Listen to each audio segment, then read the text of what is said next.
Salem Bazoum s'est envolé pour le Togo. Le fils de Mohamed Bazoum, président nigérien renversé par un coup d'État en juillet dernier, était en détention avec ses parents depuis le putsch. Il était accusé de complot contre l'État. C'est un tribunal militaire qui lui a accordé la liberté provisoire.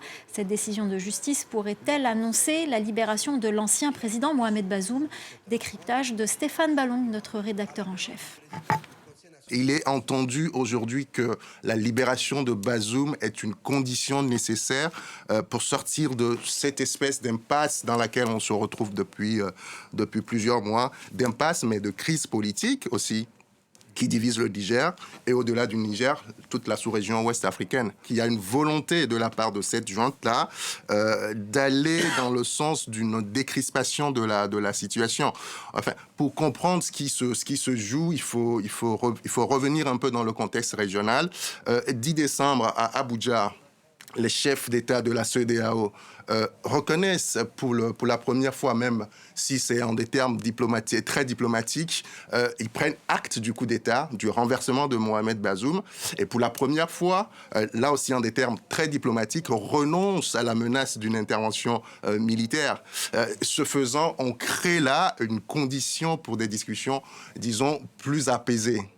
D'ailleurs, dans la foulée de ce sommet, il y a une mission de la CEDEAO à Niamey qui s'est relativement bien passée. On a parlé de transition, de durée de transition. Une autre mission était prévue ce 10 janvier, c'est-à-dire demain. Elle a été reportée par les autorités nigériennes ce week-end, hier ou ce week-end, je crois, pour, disent-elles, organiser avant tout un dialogue national. En général, dans cette configuration, quand on parle de dialogue national, on entend définir les contours d'une transition. On entend créer ou nommer les organes de la transition et pourquoi pas mettre en place un chronogramme.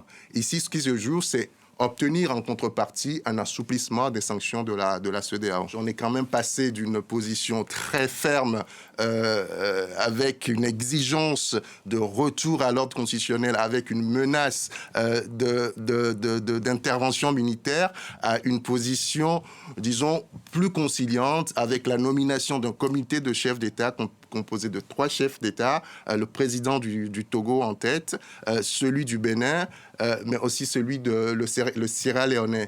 C'est des sensibilités qui sont très différentes, ce qui veut dire qu'on est plus ouvert à une négociation, ce qui veut dire en réalité qu'on passe d'une position où on impose des solutions venues de l'extérieur à une position où on souhaite accompagner une proposition nigérienne. Donc disons que c'est une victoire pour tout le monde.